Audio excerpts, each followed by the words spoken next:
Thank you so much, Laura, for joining us for this 5 minute talk. If I can just ask you to give a very brief introduction to yourself and to the work you do at Balderton.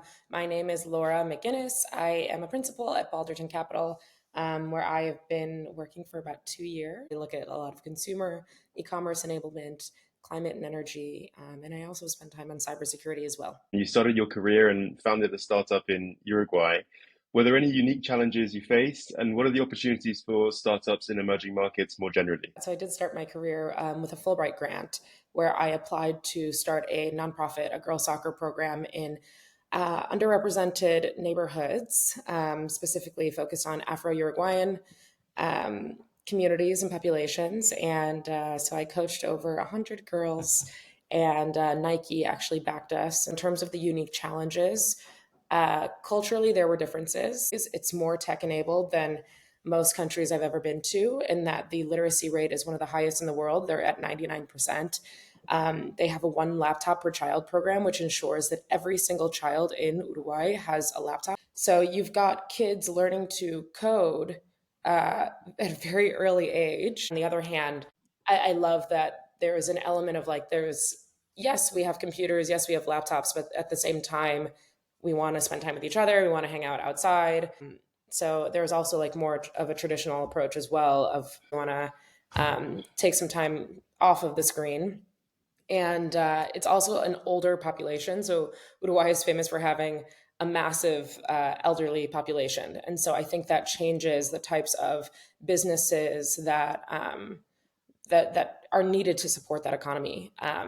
And then you asked about opportunities for startups in emerging markets more generally. I try not to use the word emerging, and that I think that's a strange way to describe a country's dynamism, and that like emerging according to who. I think calling a country emerging implies that we have countries that are emerged. And I think when you look at the UK, we have a cost of living crisis. There's an energy crisis. When you look at the US, like there's, sociopolitical strains and traumas. So I think like in many ways, every country has portions of the country that are emerging. Countries which are considered as emerging here in the UK and the US that are the home to some of the biggest innovations and some of the most radical new ideas in terms of startup. The label is very much a questionable one. And that quite nicely moves us on to the next question, which is, what are you most excited about in 2024? I am most excited about spending a bit more time on thesis work, specifically around some of my roots, so consumer and e-commerce enablement. It feels like there's some consumer tailwinds again. I'm starting to see more activity on the consumer side. And then I would say Q1 of this year has been the busiest I've been since starting in venture. And that's super encouraging. And so I think it's actually a great time to do this type of job. What would you say you think is going to be the biggest trend to emerge in the next 10 years? What are you most excited about in the longer term? I was going to avoid talking about AI, but I guess I have to How can you? say something about it. I think I'm excited about seeing the speed up of the like innovation adoption curve.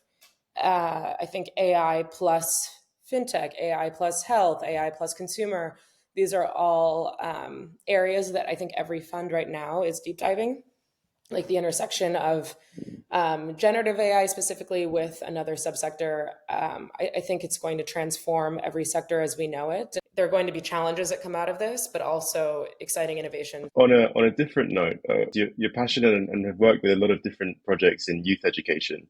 What would you say is the role of education in driving entrepreneurship and innovation? Self-learning is a huge theme. I think it was Google removed their requirement to have a university degree to work for them. And I think that's badass. The other component that's quite interesting that that pertains to youth education is we'll call it the enterprisation of family. And I'm keen to see what this becomes and how much responsibility is on parents to educate, or how much responsibility is on parents to fund apps and new tech for their kids to keep up in this current landscape. Because I think, we're in this massive educational shift that I think is quite interesting, but I don't know fully what's to come. That's really cool to hear. And thank you so much, Laura, for Yeah, joining us. thank you so much.